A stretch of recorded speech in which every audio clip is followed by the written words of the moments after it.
돈 셀 틈 없는 분야별 맞춤 정보. 알아야 지킨다. 생활 경제 백서.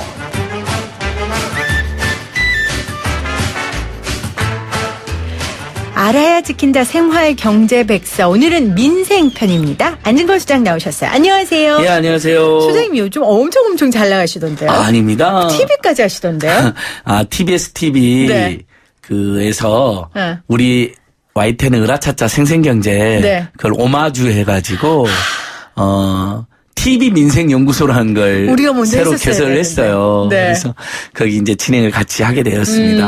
그러니까 저도 사실 그거 한다고 들었을 때 아무도 모르지만 속으로 이거 내가 먼저 했거든. 그럼요.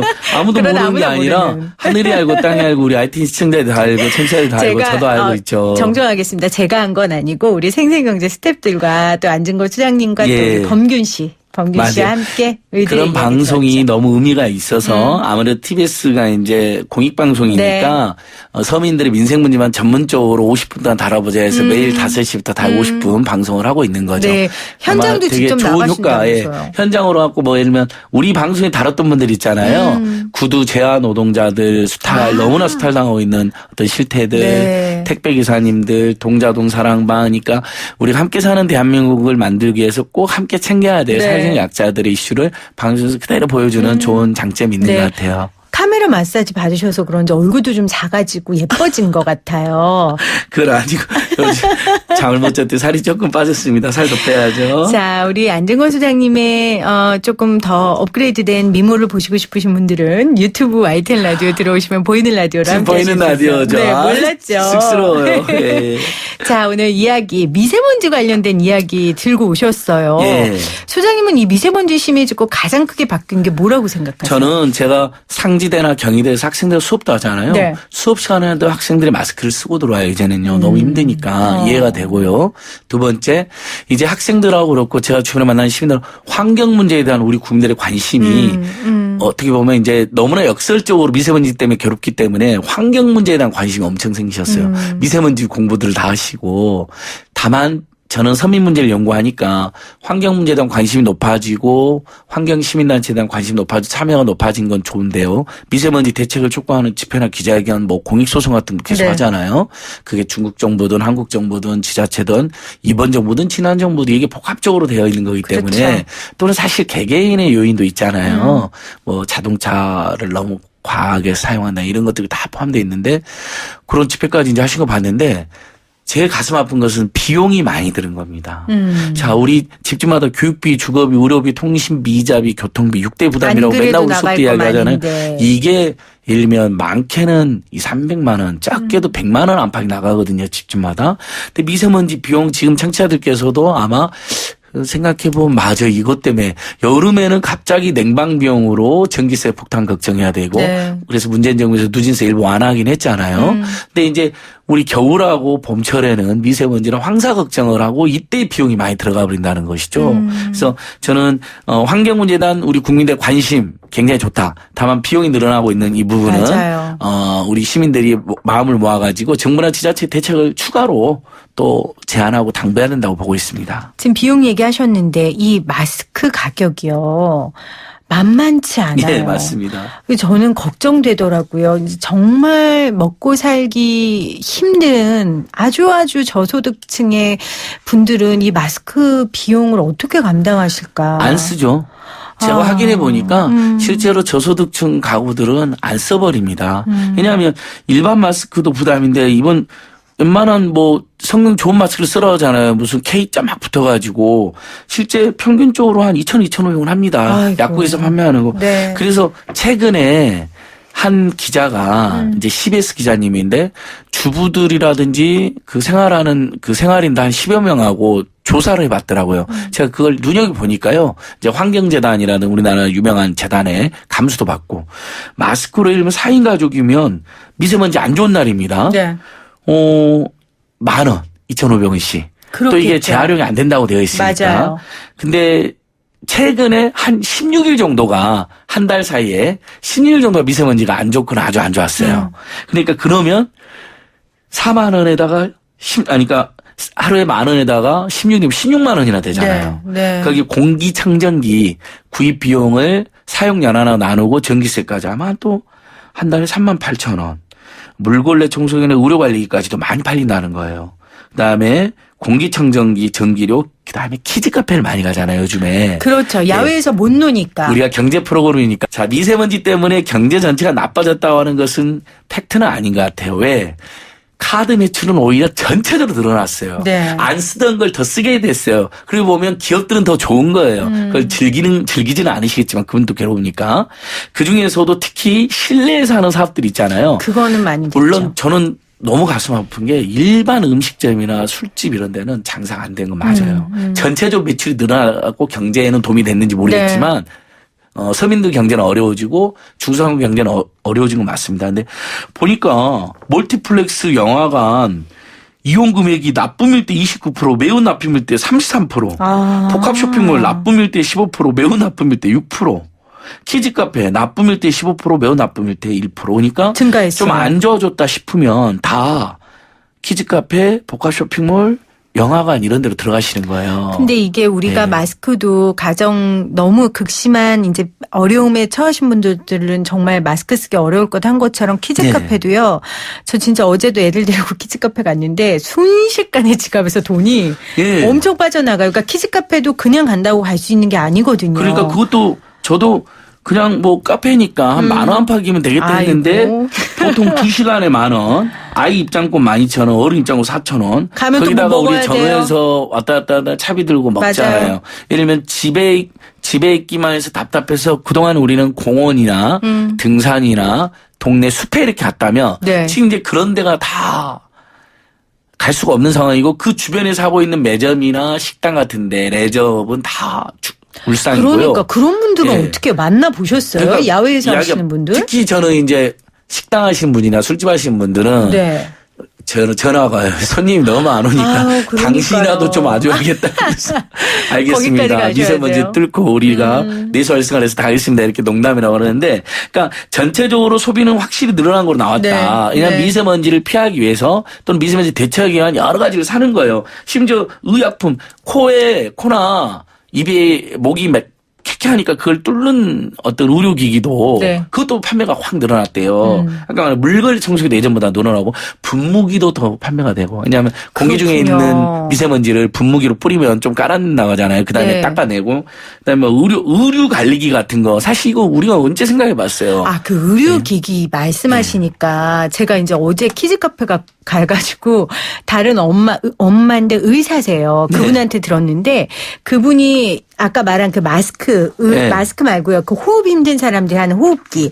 그거를 이제 너무 힘든 분들은 집에서 하시는데 거기 우리나라에서는 집에도 미세먼지가 많아서 그 호흡기에 까맣게 먼지가 낀대요. 근데 이게 뉴질랜드 제품이래요. 그래서 네. 뉴질랜드 회사에 전화해서 이야기했더니 안 믿는다는 거예요. 아, 그 정도로 까매질 수가 있느냐. 어떻게 그럴 수 있냐. 집 안에 미세먼지가. 그리고 지금 대한민국은 이것 때문에 난리가 났다 했더니 예. 뉴질랜드에서는 전혀 이해가 안 간다고 얘기했다 그러더라고요. 그러니까요. 뉴질랜드 뭐 청정국가로 알려져 있는데 우리도 보면 이게 언제 이렇게 사실 야금야금 한 10년 전에서 이렇게 맞아요. 심해진 거거든요. 우리가 좀 예방할 수 그때부터 있었는데. 사실 대처를 제대로 했으면 좋았을 거라는 네. 생각이 들더라고요. 그러니까 결국은 환경 파괴 역습이다 이렇게 해석하는 분들도 많잖아요. 그다음에 미세먼지는 정지가다는 글도 보니까 실제로 점점 심해졌고 개개인이 발생시킨 목도 큰데 네. 남 탓만 할 수는 없다 이런 지적도 하더라고요. 근데 다만 어쨌든 우리 국민 입장에 두 가지 속상한 겁니다.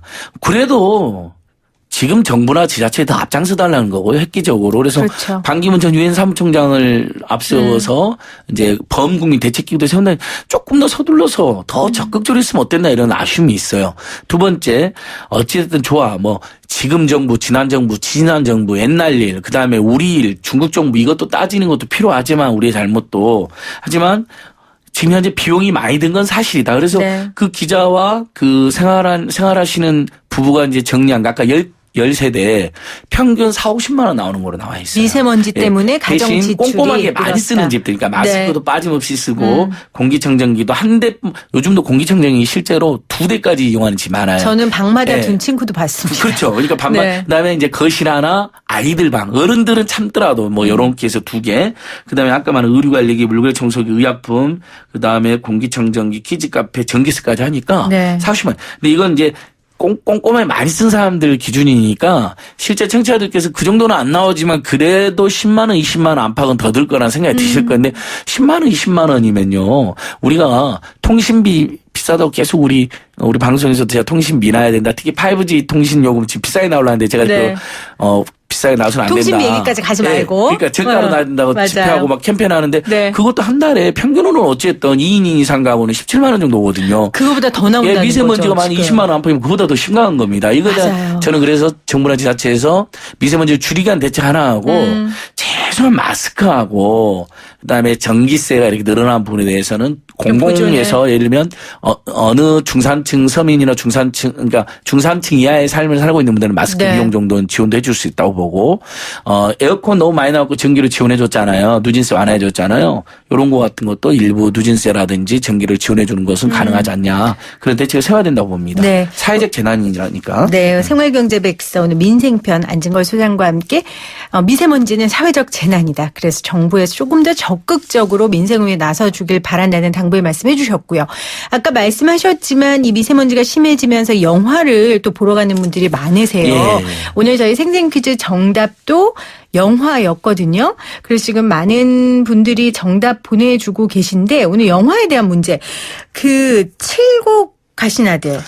예. 이 영화가 굉장히 좋은 영화고 지금 다큐멘터리 영화로 상도 받았는데 이 영화를 배급하는 그 배급사와 그 영화에서 틀어주는 그 영화사 간의 갈등이 조금 많았다고 하더라고요. 예, 우리 지금 화제가 되고 그 문재인 대통령 여사께서도 김정숙 여사께서 보셨죠, 칠곡 영화를. 가신 아들 네, 맞아요. 영화도 편지도 쓰고 화제됐잖아요. 실제 굉장히 감동적이라고 합니다. 다큐멘터리 영화 치고는 지금 3만 명도 돌파하고 네. 흥행에 이제 성공하고 있다는데 일단은 이분들이 화제가 된 게 첫 번째 영화가 화제가 됐고요. 두 번째 CGV하고 메가박스 상영을 거부한 거예요, 이분들이. 네. 아니 영화관이 갑이고 영화를 하나로 더 틀려고 하는 게 이분들이 의리일 텐데 보통 예전에 저희들 또 하나의 약속이나 다이빙벨 같은 사회성 짙은 영화 나올 때도 저희가 영화관에 상영해달라고 엄청 하소연을 하고 그랬거든요. 안 해주니까 공장이 막 신고하고 그러니까 그런데 이분들은 거부를 했는데 그 이유가 그거예요. CGV가 전국 8개관에서만 전국에 몇백 개가 되는 상영관이 있는데 그중에서 8개관에서만 교차 상영하겠다라고 보낸 거예요. 교차 상영이 그겁니다. 아침 일찍 한번, 저녁 심해 한번. 아무도 우리 웬만하면 보러 가는 오후라든지 저녁 황금 시간대에는 영화를 볼 수 없게 해버리는 거죠. 네. 저도 그렇게 골탕 먹은 몇 번 있어요. 제가 좋아하는 영화 보러 왔는데 메가박스는 17개 상영관에서 하루만 상영하겠다는 거예요. 네. 역시 프라임 타임 때는 피해서. 그러니까 이 김재한 감독님 등등이 차라리 거부하겠다. 또 영화관의 행포를 고발하겠다. 사실 하루 이틀 얘기가 아니에요. 자, 이런 겁니다. 우리 이제 경제적으로 푸는 거예요. 자, 영화를 지금 우리 국민들 1년에 2억만 명이 보고 있습니다. 네. 1인당 4, 5번을 보고 있어요. 근데 이제 실제 영화관 안 가고 보는 건 더 많겠죠. 영화관을 가는 분들이 굉장히 지금 발전하고 있습니다. 근데 영화관을 지금 예전에 우리 서울에서 유명한 영화관 대화, 명화, 추억의 명화, 대지, 스카라 이런 극장도 있었잖아요. 화양. 다 없어졌잖아요. 네. 멀티플렉스가 이제 장악을 했는데 멀티플렉스가 다 CGV, 메가박스, 롯데시네마. 재벌 대기업 계열이잖아요. 네. 시내 영화관의 90% 그러니까 그 스크린의 90%를 이분들이 장악을 했습니다. 그러다 보니까 어떻게 되냐면 이분들이 영화를 상영을 하죠. 근데 영화에 투자도 하죠. 영화를 배급도 합니다. 이게 수직 계열합니다. 이제 완전히. 그 독과점 상태에서 네. 수직 계열화까지. 네. 그냥 독과점뿐만 아니라 우리 말고는 딴 데 가서 영화 볼 수 없게 하는 독과점과 다만만 있는 게 아니라 거기서 상영하는 영화마저도 자신들이 투자했거나 배급한 영화 위주로 그러니까 하는 겁니다. 영화를 만드는 모든 과정을 독과점하는 거죠. 그렇죠. 자기 혼자. 근데 이게 미국에서도 문제가 된 겁니다. 네, 대자본이 네. 다. 그래서 그 유명한 우리 영화 보다 보면 파라마운트니 이렇게 많이 나오잖아요. 21세기 폭스니. 그 영화를 미국에서 어떻게 벌였냐면요. 배급만 해라. 상영을 하지 마. 영화관을 못하게 하는 유명한 판결이 있었습니다. 왜?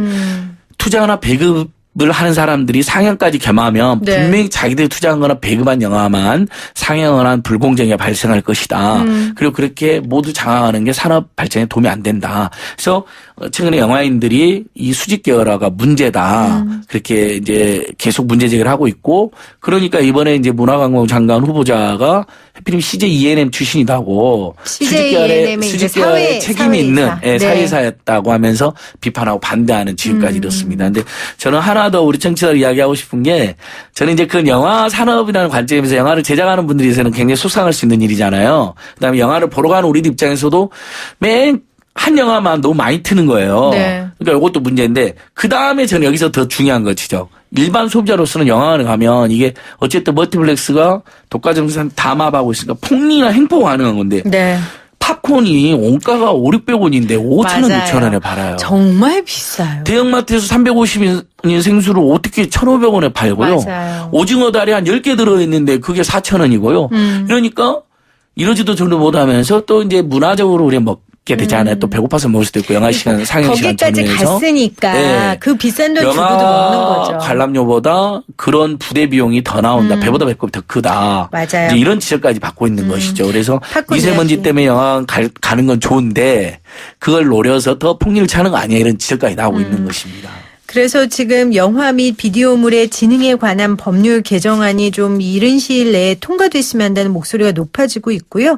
우리 소장님 말씀하신 대로 대기업의 영화 배급과 상영을 분리하는 게 이 개정안의 핵심인데, 이게 2016년에 도종환 전 국회의원과 안철수 전 국회의원이 개정안을 그렇죠. 그때 발의했다 당시에 하더라고요. 유명한 우리 또 지금 도종환 네. 전 문화관광부 장관님, 네. 그 다음에 안철수 전 대표님이 발의해서 화제가 됐었죠. 민변 근데 참여연대랑 아직 같이. 계류 중입니다. 현재 계류 중이고, 아예 분리가 어렵다면 예를 들면 본인들이 투자하거나 배급한 영화를 일부만 틀게 하는 거죠. 지금은 우리 극한직업 영화 너무 재밌어서 봤지만 실제로는 스크린에서 2,000개를 넘게 튼 그렇죠. 선택의 여지가 없게 보게 전체 하니까. 스크린 2,766개인데 2,000개를 넘게 그 영화만 틀면 사실은 그 영화 좋아서 본 분도 있지만 갔더니 그 영화만 틀고 그렇죠. 있어서 본 사람들도 꽤 있습니다. 그러니까 처음 스타트가 너무 공정하지 못하다는 예. 거죠. 핵심은. 알겠습니다. 그리고 저는 다시 한번 팝콘이나 먹거리 폭리는 안 했으면 좋겠고, 그다음에 힘들게 시간맞춰 뛰어갔는데 광고를 10분에 15분 틀잖아요. 네. 그러면 그 광고 본 사람한테는 맞습니다. 비용을 빼줘야 됩니다. 네. 할인해줘야 됩니다. 그것 때문에 광고비를 벌었으니까. 우리 안진걸 수장님이 이렇게 열심히 살면서 유일하게 쉴 수 있는 게 영화 보는 건데, 저도 한 달에 영화라도 한 좀 번은 꼭 편하게 볼 수 합니다. 있게 해 주십시오. 예, 맞습니다. 자, 아니, 우리 네. 서민들에게 영화라도 좀 저렴해 볼 수 있도록 많이 도와주십시오. 발로 뛰겠습니다. 네, 안진걸 수장이었습니다. 고맙습니다. 고맙습니다.